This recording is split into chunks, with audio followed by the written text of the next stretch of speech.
Olá pessoal, professor Carlos aqui. Bom, hoje a gente vai falar um pouquinho sobre metodologias ativas, né? Então, fazer uma introdução, né, das metodologias ativas. Deixa eu passar aqui. Então, aqui, essa aqui é uma nuvem de palavras, né? Eu não atualizei, mas eu acho que dá para a gente utilizar ela, né? Que seria da turma anterior. E aqui a formação aqui dos alunos, né, da turma anterior. A gente pode perceber que tem várias pessoas que não são da área da educação, né, mas eu percebi pelo formulário que vocês preencheram que a maioria, né, é agora acho que depois do nosso edital, né, reformulado, a maioria é da área de educação, mas temos pessoas também da área administrativa e de outras áreas, né, mas eu acho que a maioria nessa turma é na área da educação. O nosso foco é a educação, só que essas competências e habilidades que a gente vai trabalhar pode ser trabalhado em qualquer área do profissional, né? Então, quem trabalha com pessoas, né? Às vezes precisa treinar pessoas ou fazer uma atividade, né? Ou palestra, e isso pode ajudar bastante, né?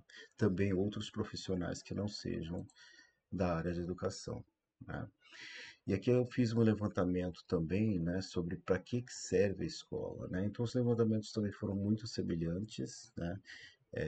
Um espaço de socialização, de aprendizagem, né? A, a formação cidadã dos alunos. Então todos esses conhecimentos, eu acho que as respostas dessa turma também estavam muito boas, né? E bem elaboradas também, né? Acho que tem bastante gente que já trabalha na área ou já se formou ou fez uma formação continuada na área tanto na área da educação quanto na área de metodologias ativas, né? Então, acho que as respostas foram muito boas, né? E pela nossa primeira discussão, acho que foi bem interessante aqui. Já discutimos para que serve a escola, né? Então, assim, eu vou falar um pouquinho mais para frente, né? Dependendo da concepção do professor sobre a escola, isso vai balizar também as suas estratégias pedagógicas, as suas concepções pedagógicas, né? E aqui, quais metodologias usar, né? Então, às vezes, acho que eu fiz a pergunta, né? Tem várias propostas de metodologias ativas, né? Então, assim, a metodologia que a gente deve usar é aquela que se adapta a gente e também o perfil dos alunos que a gente está trabalhando, né? Como foi feito também na primeira aula, a gente viu que tem professores que trabalham na rede pública, na particular, né? Diferentes formações também. Então, assim, dependendo do contexto do professor e da turma que a gente vai trabalhar, né? A gente pode fazer uma seleção da melhor metodologia, né? Que a gente vai aplicar em sala de aula ou uma certa atividade, certo? Então aqui uma definição aqui das metodologias ativas, né, aqui pelo Mohan, que até foi citado pela Paloma em algumas aulas, né? Mohan é um professor lá da USP de São Paulo e trabalha junto com o pessoal da Unicamp também. Então ele é um nome muito interessante na área das metodologias ativas, que inclusive eu vou citar no final dessa aula livros, né, que tem o nome dele também, ele como autor, né? Então aqui as metodologias ativas dão ênfase ao papel protagonista do estudante. Então acho que isso foi muito falado também ali nas definições. Acho que a maioria, né, das definições interessantes que vocês responderam no formulário, tá? Esse protagonismo do estudante, né? Ao seu envolvimento direto, participativo e reflexivo em todas as etapas do processo, experimentando, desenhando, criando, com orientação do professor. Então, o professor como mediador aqui, né, nas metodologias ativas. E aqui, para a gente pensar nas metodologias ativas, a gente precisa ter uma mudança de paradigma, né? Então, assim, a gente comparar as metodologias ativas com a metodologia tradicional, né? Então, na metodologia tradicional está muito enfatizado aqui o produto, né? O que que o aluno vai produzir, geralmente uma prova, né? O que que ele vai responder numa prova. E nas metodologias ativas a gente está interessado aqui no processo, né? Como que é o processo de desenvolvimento do aluno. Isso pode ser um critério de avaliação, né? Esse processo de desenvolvimento de cada aluno.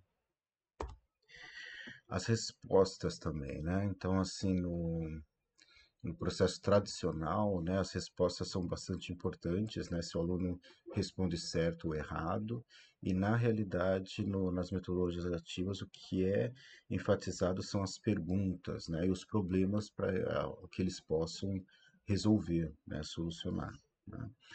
Nas metodologias tradicionais está muito focado o ensino, né, e nas metodologias ativas a aprendizagem. É interessante um fenômeno que aconteceu, né? Não sei em que documento que eu vi isso, mas quando a gente estava elaborando o projeto pedagógico do curso da licenciatura, ou no processo de avaliação, né? Acho que foi apresentado inclusive pela Pró-Reitoria de Ensino, né, do Instituto Federal, que os critérios de avaliação, né, mudaram também para a licenciatura, né? Mudou de um texto, né, fazendo análise do texto, né? Aqui aparecia muito ensino nas avaliações anteriores e pôde-se perceber uma grande ênfase na aprendizagem, né? Então, em documentos oficiais, essa influência, né, o processo focado no ensino, que é o professor como protagonista aqui, a mudança desse paradigma também nos documentos oficiais para uma aprendizagem, né? Isso tem na BNCC, tem vários documentos oficiais, essa mudança de paradigma também, né, em documentos oficiais, passando de um ensino para a aprendizagem. Né? Aqui também sobre o papel do professor como protagonista, ou como exercendo o papel principal, e a mudança de paradigma focada no estudante. Né? Se o estudante está aprendendo, o que o estudante está fazendo. Né? Essa mudança também de usos de várias tecnologias, né? Alguns não mudaram tanto, né? No estado de São Paulo, não sei se mudou tanto, né? Que agora estão usando inteligência artificial e também a maioria dos materiais em plataformas online, né? Inclusive, a gente teve uma palestra com a diretoria de ensino e falou assim que o professor não precisa fazer muita coisa, né? Que até falando que os alunos poderiam dar aula porque o material já vem feito, é só eles aplicar em sala de aula. Né? Não sei, com o tempo a gente vai ver se isso promoveu uma maior aprendizagem ou não. Né? Mas aqui no caso, essa mudança de paradigma de usar alta tecnologia para aprendizagem, né? Plataformas online de aprendizagem, a, a aprendizagem pelo WhatsApp de língua estrangeira, né? Eu não sei o quanto isso é eficiente, mas às vezes com estratégias de baixo custo, né? E o importante é que o aluno se envolva, né, e tenha motivação para desenvolver as atividades e que por isso promova a aprendizagem. Então a gente pode questionar aqui entre alta tecnologia e baixo custo, né? Se for benéfica a alta tecnologia, talvez a gente consiga aqui, né? Mas também com material de baixo custo a gente consegue, né, desenvolver bastante aprendizagem, né? Promover bastante aprendizagem dos alunos. A especialização, né? Então, por exemplo, em aulas de química, focado só em química, mas teoricamente estão envolvidos aqui várias outras questões, né? Então, se você pegar aqui o exemplo que eu dei das aulas de química, você só envolver conceitos, né? Talvez não seja tão interessante, né? Depende do perfil também da turma, né? Mas uma visão mais holística de meio ambiente, de formação cidadã, a importância daqueles conceitos, né? Para que os alunos tomem decisões como cidadãos, a liberação de agrotóxico, poluição, né? Saúde, meio ambiente, né? Então, a gente passando aqui, tendo uma visão das metodologias ativas, uma visão mais holística, de que um assunto pode envolver vários outros assuntos, né? E isso pode ser trabalhado em conjunto e como é, contextualização, né, daquele conceito, certo? Aqui no caso da individualização, né, então os alunos avaliados individualmente, né, e aqui passando para um contexto mais coletivo, solução de problemas de modo coletivo. Aqui, no caso, a reprodução de conceitos, passando para uma criação, então a partir, vou mostrar mais para frente também, né, a taxonomia de Bloom, né, que vai de uma repetição aqui para uma criação. A partir daqueles conceitos que estão sendo trabalhados, ele pode criar algo novo, né? E aqui também, né, a gente pode, pelo menos a minha crítica, né, passar de uma teoria para a prática, né? Talvez aqui, como eu sempre falo, né, da praxis, né, do Paulo Freire, de não só abolir a teoria, mas sim um conjunto orquestrado aqui entre teoria e prática, né, que seria a praxis. Então, assim, no modo tradicional é muito enfatizada a teoria, e aí a gente tem que tomar cuidado para não enfatizar só a prática, mas sim a prática, né, de um modo reflexivo, né, principalmente para o professor, né, de tentar refletir, mas por meio do que já foi pesquisado, né, que talvez dê embasamento à prática do professor, né. E aqui no caso o erro a ser evitado, isso acontece bastante, né. Eu senti que nos últimos anos isso tem sido frequente entre os alunos não gostam de errar, né? E não gostam quando a gente critica alguma coisa, né? Só que a crítica é algo positivo para ser aprendido, né? A gente não aprende se não errar, né? E aí, no caso, o erro aqui é valorizado, né? Então, assim, não é para evitar o erro, os erros acontecem e muitas vezes é uma possibilidade de aprendizagem quando ocorre o erro. Bom, e aqui no caso, com aquela questão de novo, né? Qual que é a melhor metodologia, né? Então, o que eu sempre falo aqui, a gente tem que rever, né, as nossas concepções pedagógicas e como isso se adapta às novas metodologias, ou qual metodologia é melhor para mim e para minha turma, né? Então, há um equilíbrio aqui entre competências didáticas e metodológicas, eu saber como funciona, né, uma abordagem ou uma metodologia. A gente pode falar um pouquinho depois sobre o que é abordagem, o que é metodologia, mas como que eu adoto aqui nas metodologias ativas está abordando de modo geral tudo como metodologia, mas a gente pode adotar uma abordagem daquela metodologia e não passo a passo, né, de um método. Mas a forma que eu ensino, as competências didáticas, né, ou as metodologias que eu utilizo, talvez elas tenham que estar em harmonia com as minhas concepções pedagógicas, né? Então, aqui uma frase que eu tirei ali do Mohan e da Bassique, né, que é de um livro de ensino híbrido, né, e também outro livro também de metodologias ativas, ele diz que é essencial uma educação que ofereça condições de aprendizagem em contextos de incertezas, desenvolvimento de múltiplos letramentos, questionamento da informação, autonomia para a resolução de problemas complexos, convivência com a diversidade, trabalho em grupo, participação ativa nas redes e compartilhamento de tarefas. Então, isso tem a ver um pouquinho, né, com essa mudança de paradigma, né? Então, essas condições para que os alunos possam desenvolver um bom trabalho. E aqui também, em relação à formação do professor, também deve ser se pautar pela a atividade criadora, reflexiva, crítica, né?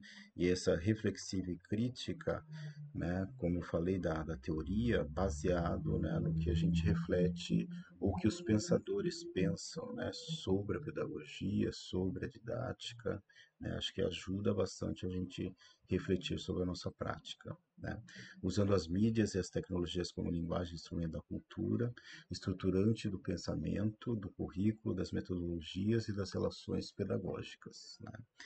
Então, aqui no caso, a gente pensar, né, também sobre as nossas concepções pedagógicas, sobre as metodologias que a gente tem disponível e aí o qual que se adapta à nossa turma e à nossa personalidade também. Ou talvez refletir bastante, a gente acaba mudando também a perspectiva também de como a gente dá aula, né? Acho que quando eu iniciei era bem tradicional, ainda sou um pouco, né, como químico da área de exatas, mas tento modificar aos poucos, né, um pouco a minha aula para que não seja tão tradicional, né, e aí talvez ir inserindo elementos de metodologias ativas, né, como eu vou mostrar para vocês mais para frente, né. Bom, sobre o papel do professor, né, aqui sobre as metodologias ativas. Isso aqui eu já peguei de um material que eu fiz um afastamento para formação, né, sobre metodologias ativas, um material do governo muito bom, né, sobre metodologias ativas. E eu vou utilizar um pouco dos livros e um pouco desse curso também que eu realizei, né, durante o afastamento para formação pessoal, né. Então, aqui o papel do professor, né, muda quando a gente está falando de novas metodologias, né? Então, obter a atenção dos estudantes, aumentar a motivação, né? Que, como alguns já disseram, é bastante difícil, mas a gente pode falar também sobre a motivação, né? Avaliar os conceitos anteriores dos estudantes, né? Então, uma avaliação diagnóstica é bastante importante, se a gente já conhece, isso facilita na hora de a gente elaborar atividades para esses alunos, né? Promover a resolução de problemas e aplicações e aprofundar a compreensão dos estudantes, avaliar se os alunos entenderam o material, ajudar os estudantes a revisarem seus materiais para o exame, preparar os alunos para uma grande tarefa, né? E explorar a relevância dos materiais do curso na vida profissional cotidiana dos estudantes, né? Então, uma contextualização também desse material que a gente está disponibilizando para os alunos ou trabalhando com os alunos seria interessante se aplica, né, ao mundo desses alunos ou professores, né, ou estudantes. Eu sempre tento evitar o termo aluno, né? No instituto eu acho que tem dois termos, aluno e estudante, né? Geralmente aluno é para a educação básica, estudante é para graduação e pós-graduação, né? Mas aluno também é sem luz, né? Então há alunos, né, que não tem luz e o professor chega para dar luz para esses alunos, colocar luz na cabeça dos alunos. Então parece um termo estranho, né? De sem luz, mas tem várias palavras em latim que se remete a biblioteca, livros e alunos como se fossem desprovidos de luz ou que traz luz, né? Ou mais luz ao mundo e assim por diante por meio da educação, né? Mas aí tem esses dois termos, estudantes e alunos, né? E estudantes é quem estuda mesmo, né? Bom, a ação dos docentes, né? Então, como que a gente trabalha nessa linha das metodologias ativas? Então, tem o primeiro propósito, né? Se eu quero ah, desenvolver uma atividade, eu preciso de um propósito, geralmente que o aluno aprenda algo, né? Então, antes da gente selecionar a metodologia ou selecionar a atividade, eu preciso saber para que vai servir aquela atividade. Então, estabelecer tarefas que tenham propósito e relevância para os estudantes, né? Aí eu fazer uma reflexão, né? Junto com os alunos, incentivar os alunos a refletirem sobre o significado do que aprenderam, né?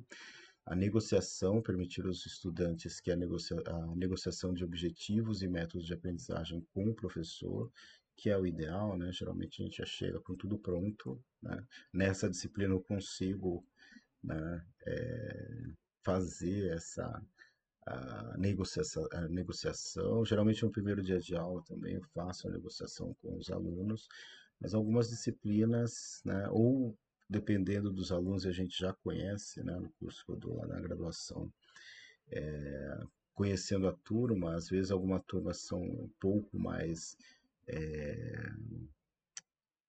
autônomas, né? Então a gente dá mais liberdade para os alunos poderem escolher até que os conteúdos, né? E as atividades experimentais que eles queiram, ou propor atividades experimentais, mas tem algumas turmas que a gente vai ter que colocar mesmo, falar, ó, tem isso aqui para fazer, né? E aí, dependendo da turma, não sai do lugar se a gente não coloca para eles fazerem, né?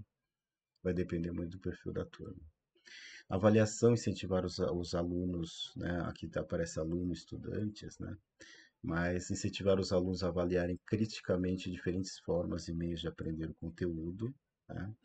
E a situação, né? Manter tarefas guiadas pela situação, ou seja, considerar a necessidade da situação, né? A gente ter essa flexibilidade quando possível, né? De, ó, os alunos estão precisando mais desse conteúdo do que outro, e aí a gente pode aqui ter uma flexibilidade aqui de atividades. Bom, então nós temos aqui, deixa eu ver quanto tempo tem, há 20 minutos já. Então temos esse percurso metodológico, né? Então o propósito, a ação em si, a reflexão, né? E aí, no caso, o conceito, né? O conceito a ser ensinado. Algumas metodologias mostram que a gente pode deixar os alunos muito mais livres para fazer pesquisa e trabalhar, né? Como o início, né?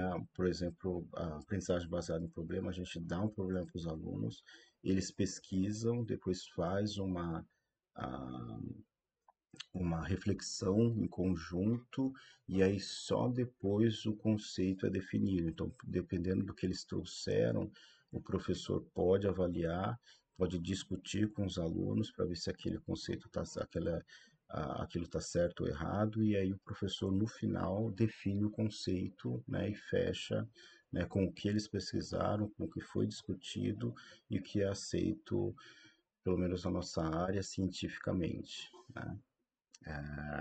Ou de acordo com o que as referências, né, as nossas referências estão dizendo, ok? E aí, tem alguns recursos aqui que pode ajudar a gente, né, na elaboração das atividades, né? Algo que assim não está muito na área da educação, está na área mais de jogos, que é no Tópicos Especiais 2, né?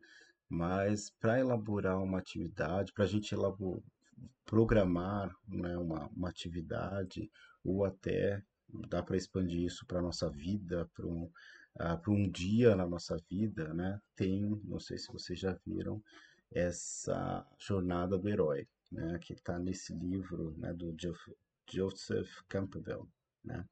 Que é O Herói de Mil Faces, que inclusive deve estar por ali o livro, né?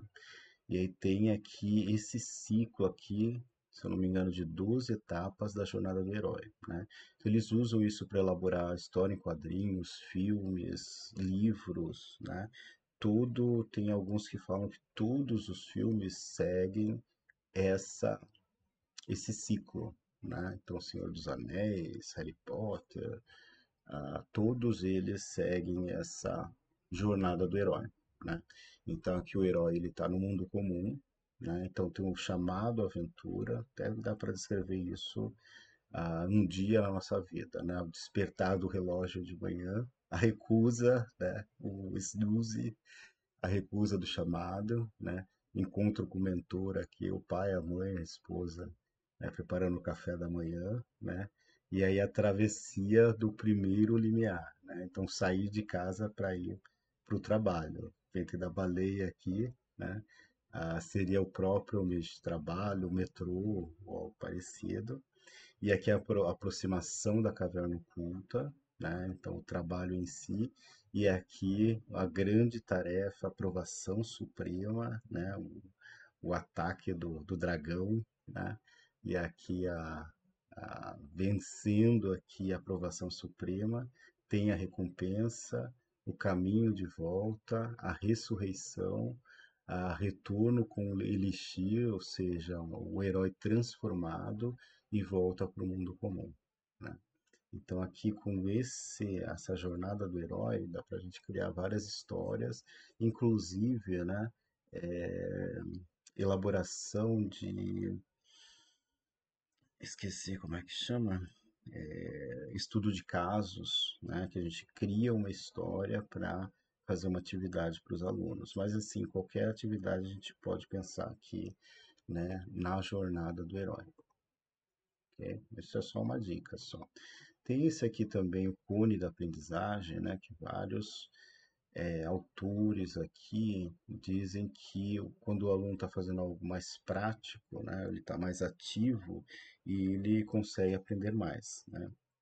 Então, aqui no livro do Morgan e da Bassic também, baseado em vários autores, né, ele diz aqui que aprendemos o que nos interessa, o que encontra ressonância íntima, o que está próximo do estágio de desenvolvimento que nos encontramos, né? Então aqui Dewey, Freire, Ausubel, né? Rogers, Piaget, Vygotsky, Brunner, né? Entre tantos outros autores, né? E de forma diferente acaba afirmando isso, né? Que não só a motivação aqui, mas também quando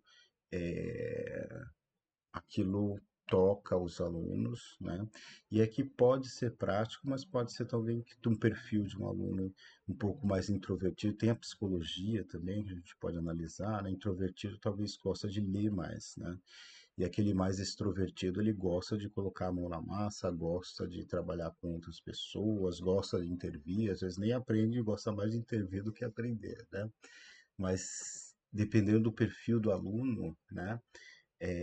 Ou pelo menos a média dos alunos, aqui eles aprendem mais na prática, né? Então aqui a palestra, segundo essa pirâmide, né?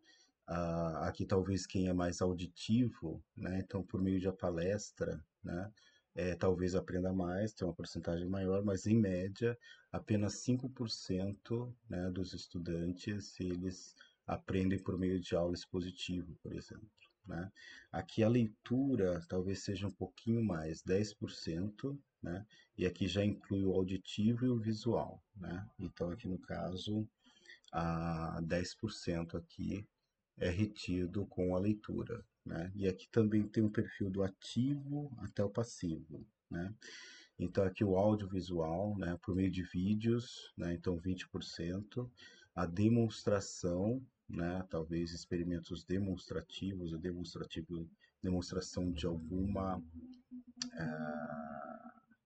experimento, por exemplo, a taxa de retenção aqui é de 30%.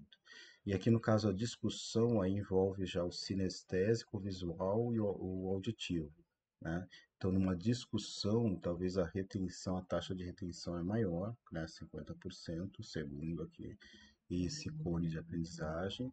Aqui 75% se eles colocam em prática ou se fazem uma atividade prática, né? E aqui 90% quando ele tem que ensinar outras pessoas, né? Eu vou tentar aplicar com vocês, né, uma metodologia, vou mostrar mais para frente também, a DigSol, que na realidade envolve tudo isso, né, que inclusive é uma parte de ensinar aos outros. Os alunos têm que aprender e aí tem grupos de discussão e depois eles têm que ensinar o outro grupo deles ao que eles aprenderam para realizar uma certa atividade maior, né? Bom, aí aqui tem a taxonomia de Bloom, né? Eu não gostava muito, nos anos 90 eu não gostava muito, mas analisando a taxonomia de Bloom é bastante interessante para a gente pensar na elaboração de atividades, né? Então, se a gente pensar aqui nessa taxonomia de Bloom, aqui a pirâmide não está aparecendo completa, né? Mas é uma pirâmide, né, que vai desde o lembrar, depois entender, aplicar, analisar, avaliar e criar, né? E aí esses verbos também, se eu não me engano, acho que está na BNCC também, é desde um nível aqui de aprendizagem mais de memorização até a criação, né? Como eu mostrei também naquela mudança de paradigma, né? Aqui no caso, a tradicional está mais focada aqui na memorização, compreender, né? Aqui nem tanto aplicar, mas aqui no caso analisar, avaliar e criar está mais para as metodologias ativas, né? Então, memorizar, né, listar, relembrar, reconhecer, localizar, citar, né? Talvez seja um nível mais baixo aqui de cognição, né? Aqui no caso compreender, então aqui no caso ele já começa aqui a partir das informações relacionar essas informações, então ele pode parafrasear, associar, explicar, esquematizar, né, um conceito que foi aprendido.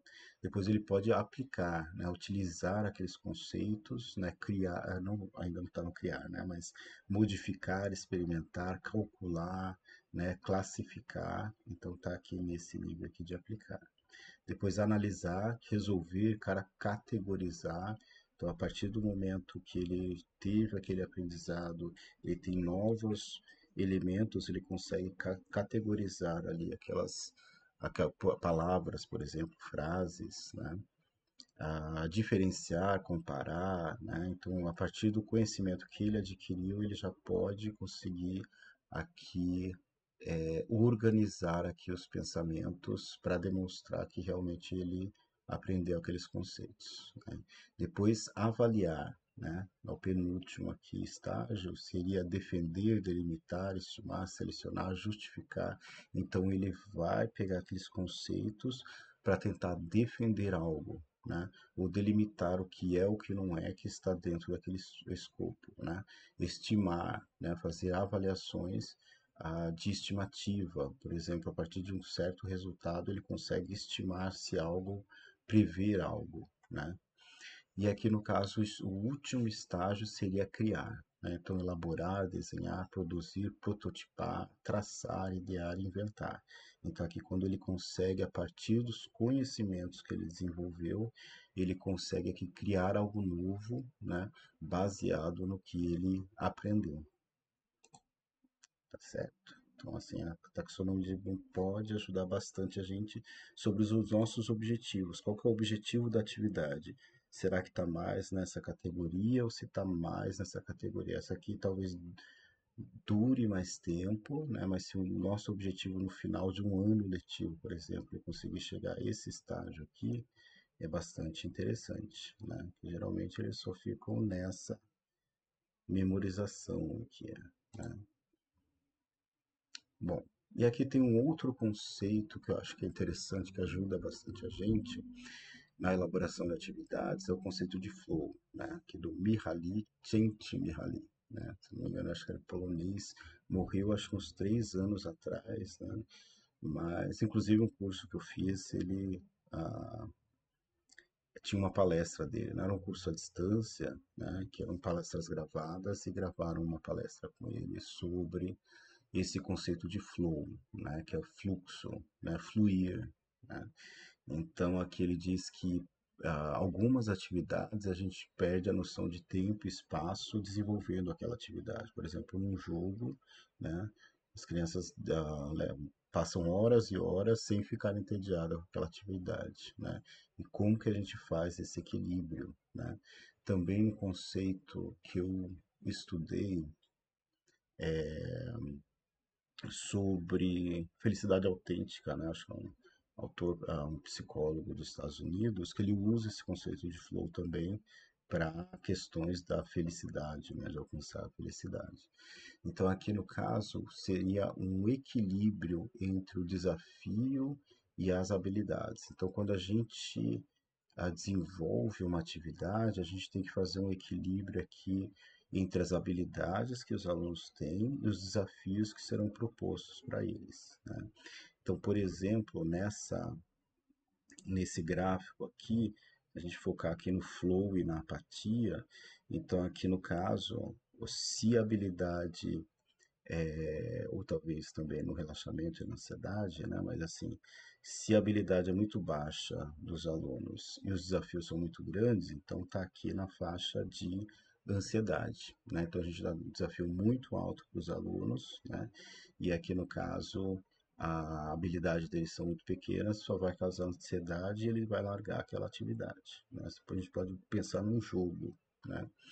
Aqui é a mesma coisa, né? Se os desafios foram, a habilidade dos alunos é muito alta, né? E os desafios são muito pequenos, isso vai gerar tédio, apatia, vai ser muito chato o jogo, eles também vão largar o jogo, né? E aqui, se há um equilíbrio, né? Tem um outro gráfico que é bastante interessante, que a gente pode ir aumentando, dependendo das habilidades, a gente lança um desafio compatível com a habilidade dos alunos. Passando aquele desafio, a gente pode ir aumentando a graduação dos desafios conforme vai aumentando a habilidade dos alunos, né? E isso sempre prevendo aqui um estado de flow, né? De altas habilidades e altos desafios, né? Aqueles alunos, os gamers, né? As crianças que jogam, né? E têm uma habilidade tremenda, né? Mas dá para desenvolver essas habilidades em qualquer área, né? Se a gente começa com desafios mais baixos, a gente tem pouca habilidade, e aí vai aumentando o desafio conforme vai aumentando as habilidades, e pode ser que entre um estado de flow, né? Como dançar, jogar, pintar, né? Algumas atividades a gente se esquece do tempo e do espaço, né? E aí tem esse conceito aqui, né, do flow. Bom, e aqui tem a teoria da autodeterminação, né, que está relacionada com a motivação, né, que até eu vou tentar ver se eu consigo desenvolver um trabalho com vocês, né, enfatizando um pouquinho mais a teoria da autodeterminação, como a gente conversou em sala de aula, mas aqui a teoria da autodeterminação está baseada nesse triângulo aqui, né, na autonomia dos alunos, se ele tem liberdade para escolher o que ele faz, se ele tem a, aqui se ele tem essa autonomia para desenvolver as atividades como ele pretende, ou ele sabe, ou dependendo das habilidades dele. Então, aqui no caso, eu estou no comando, né, ele sentir essa a possibilidade de estar no comando daquela atividade. Aqui a competência, né? Então consigo lidar com novos desafios, então a competência de resolver aquelas atividades, e o relacionamento também está relacionado aqui com o pertencimento ao grupo, né? Nessa teoria da autodeterminação. Então a gente promover, né, ou mediar esse triângulo da autonomia, da competência e do relacionamento em atividades aqui para aumentar a motivação, né? Como eu disse, né, a gente tem a motivação intrínseca e extrínseca, né? Então, motivação intrínseca é interna à pessoa, né? Então, aqui, por exemplo, se a pessoa está com sensação de realização, tem curiosidade, interesse, orgulho, então aqui no caso são motivações internas, né, da própria pessoa. E aqui a motivação extrínseca, né, é dinheiro, nota, elogios, provas, carreira. Então isso aqui é só para são motivações agradar o outro, né, e não a si mesmo. Então aqui a ideia é que a gente passe de uma motivação extrínseca para uma motivação intrínseca, né? Tem um trabalho aqui na área da educação física, né? Depois aqui tem um link, inclusive, aqui embaixo. Depois eu posso passar o texto para vocês também. É, que vai falar aqui usando a teoria da autodeterminação, e tem também o texto do professor Chico, né, que é o coordenador do outro curso de especialização, né, que é professor de química também, né, e o trabalho dele no doutorado foi com a teoria da autodeterminação, né.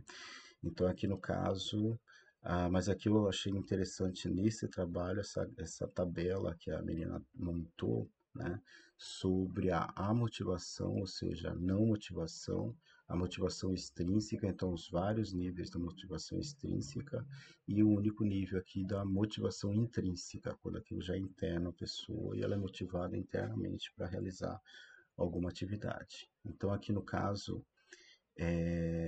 vou pegar só essa parte azul, depois vocês podem ver os outros, né? Só para não ficar muito extenso, né? Daria uma aula inteira só de aula só sobre teoria da autodeterminação, mas aqui quando e aí eu vou falar os efeitos também, né?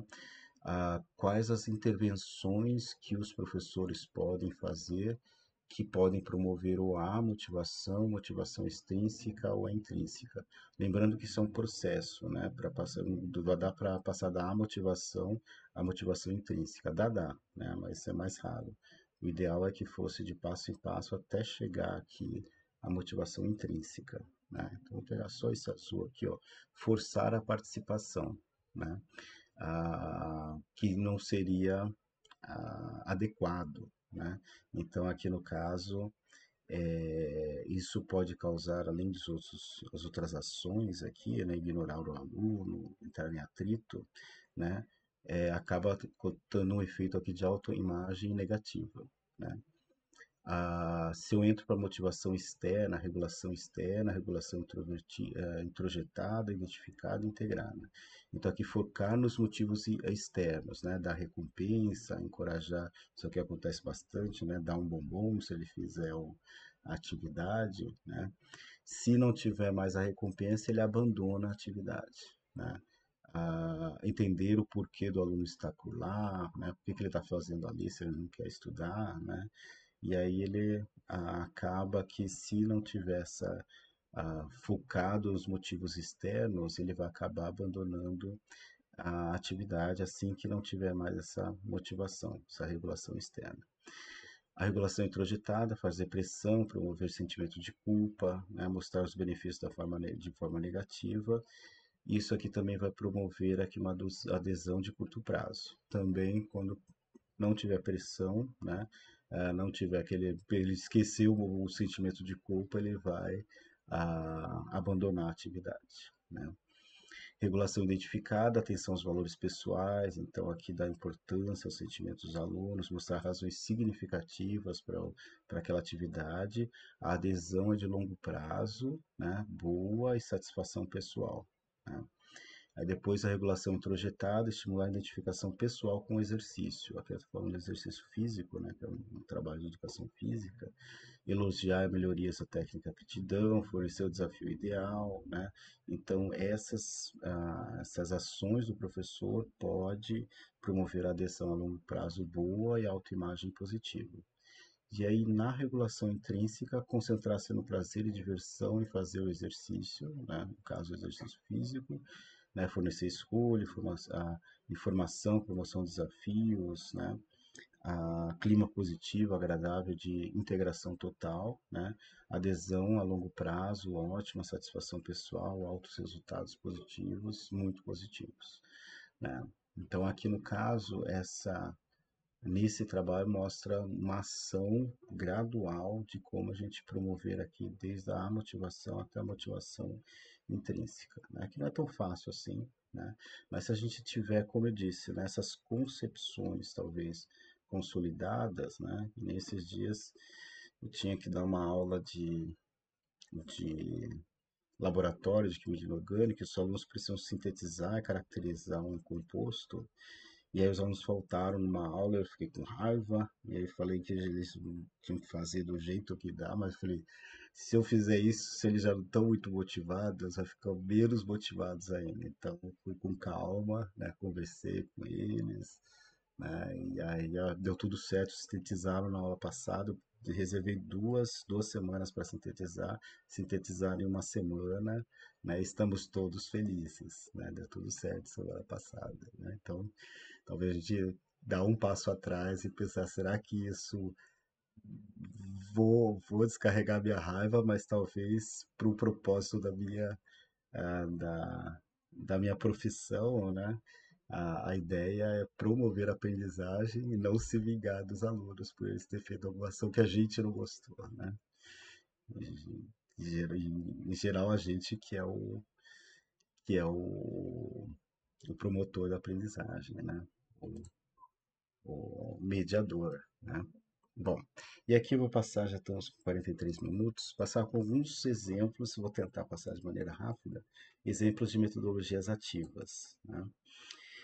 Então, aqui no caso, uma visão holística, né, das metodologias ativas, aprendizagem ativa, a gente tem a experiência, ideias e informações e ideias e o diálogo reflexivo, né? Então, na experiência, né, a gente focar aqui no fazer, na observação, né?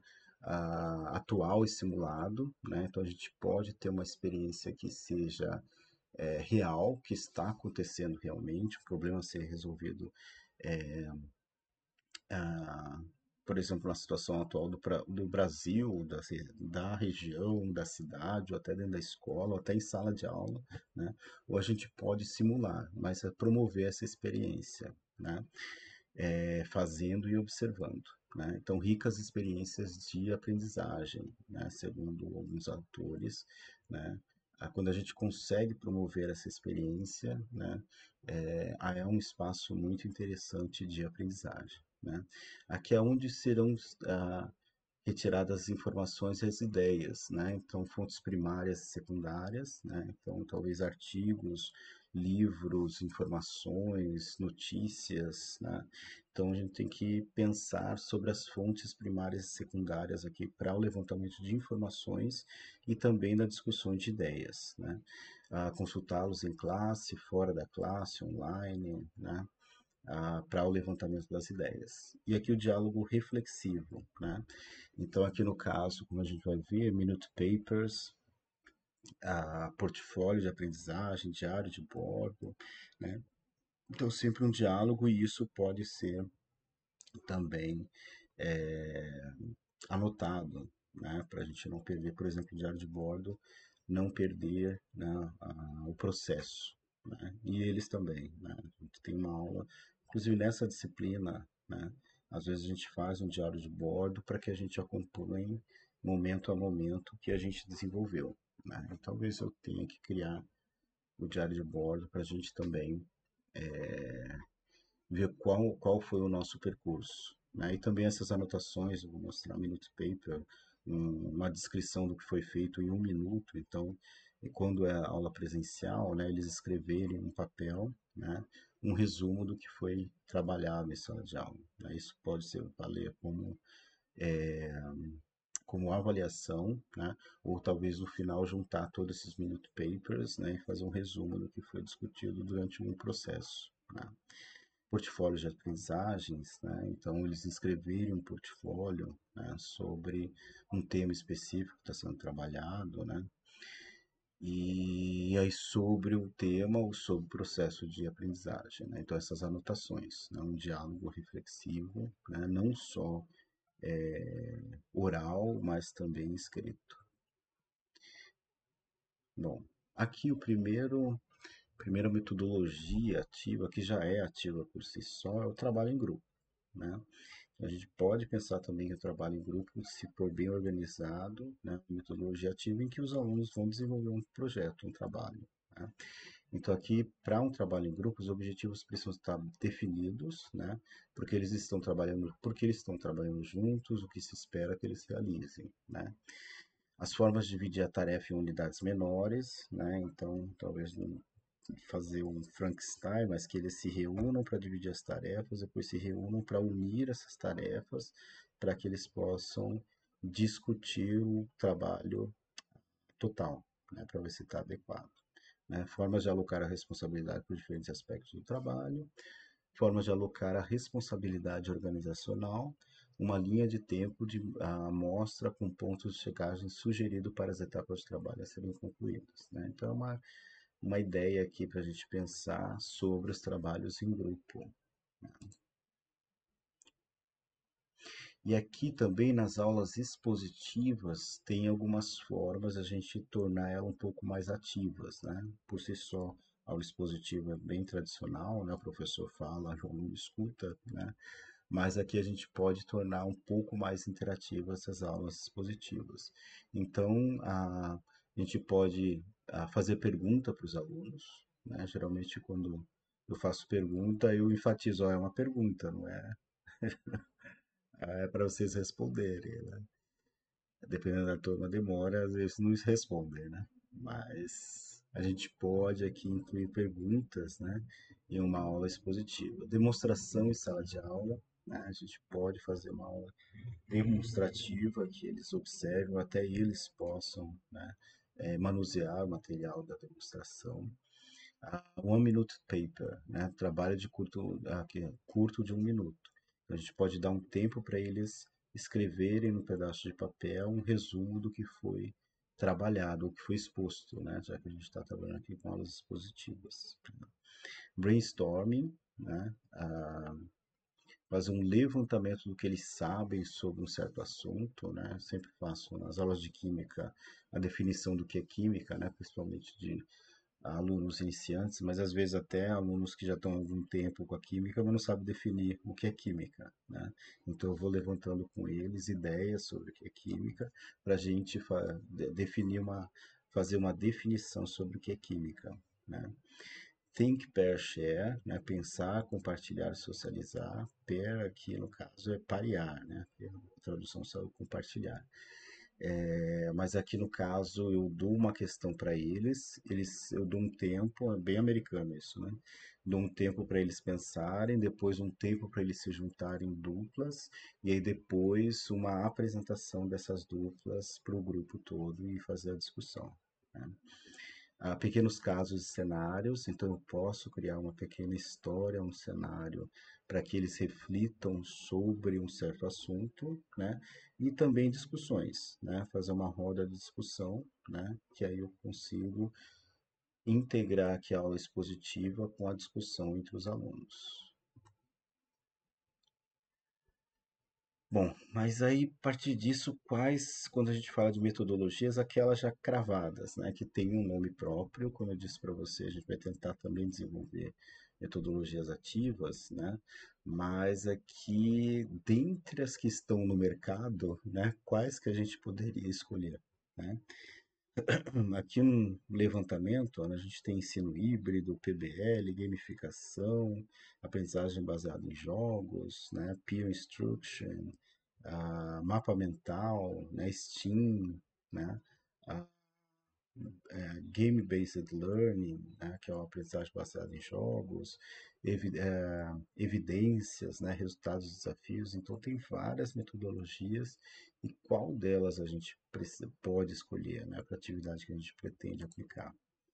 Então, antes de escolher, a gente precisa aqui saber qual que é o objetivo ah, da nossa atividade. Então, a gente tentar descrever quais são os objetivos, aprender naquele da taxonomia de Bloom, né? Qual que é o objetivo ali, né? Ensinar, que eles memorizem, que eles criem algo novo, né? Que eles classifiquem algo, classifiquem dados, né? Então aqui talvez seria interessante a gente saber aqui qual que é o objetivo da atividade, né?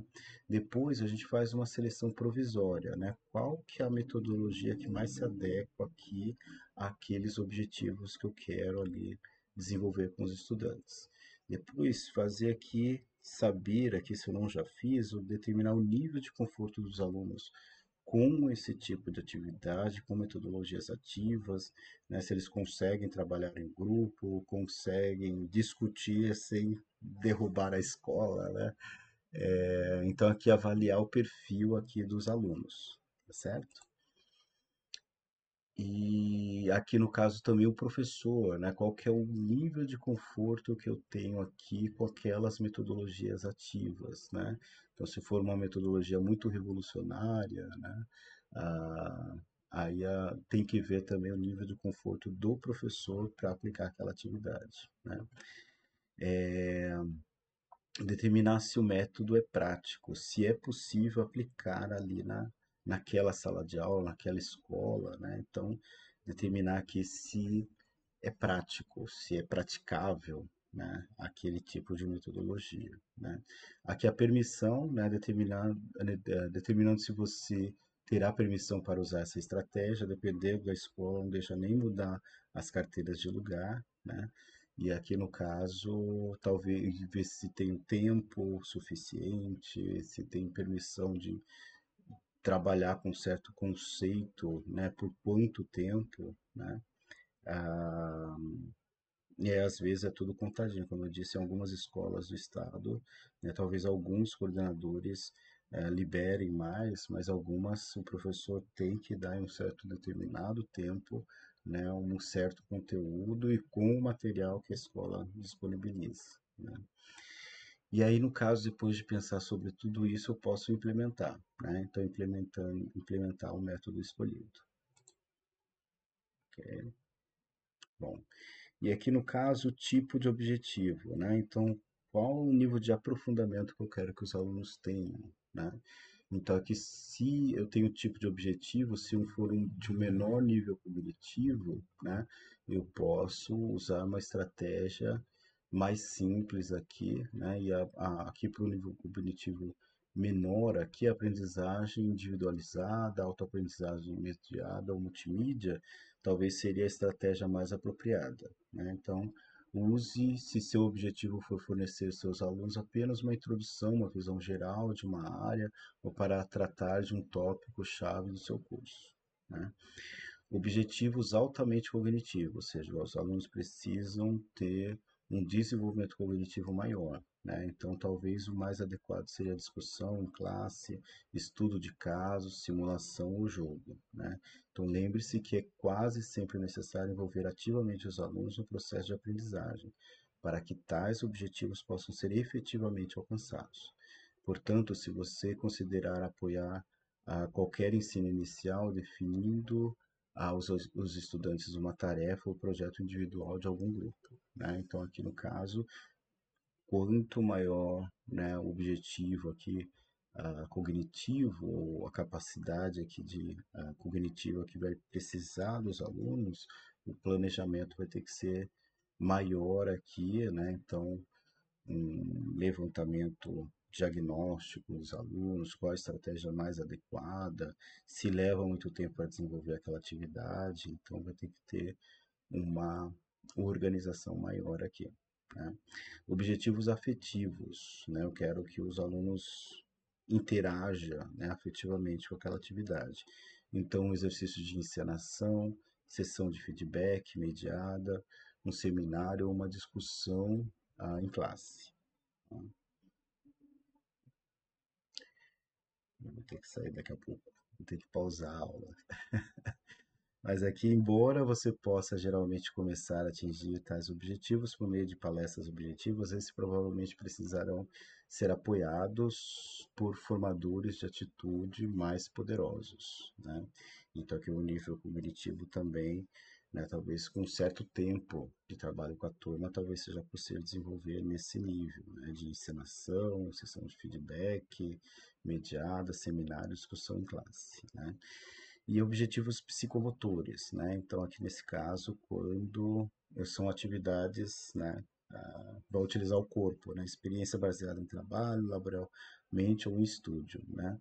A única forma de atingir efetivamente tais objetivos é fazer com que os estudantes realizem e pratiquem a atividade, ou em grupo de atividades que você deseja que eles aprendam, certo? Então aqui, dependendo do nível cognitivo, né, ou dos objetivos afetivos ou psicomotores, eu posso aqui, né, desenvolver aqui ou escolher uma metodologia diferente. E aí refletir sobre as metodologias que envolvam, né, o alto a nível cognitivo, baixo nível cognitivo, objetivos afetivos ou psicomotores, certo? Bom, aqui são os exemplos, né, de algumas metodologias ativas, mas eu vou fazer uma pausa e aí depois eu continuo aqui a aula, tá bom? Um abraço, até mais.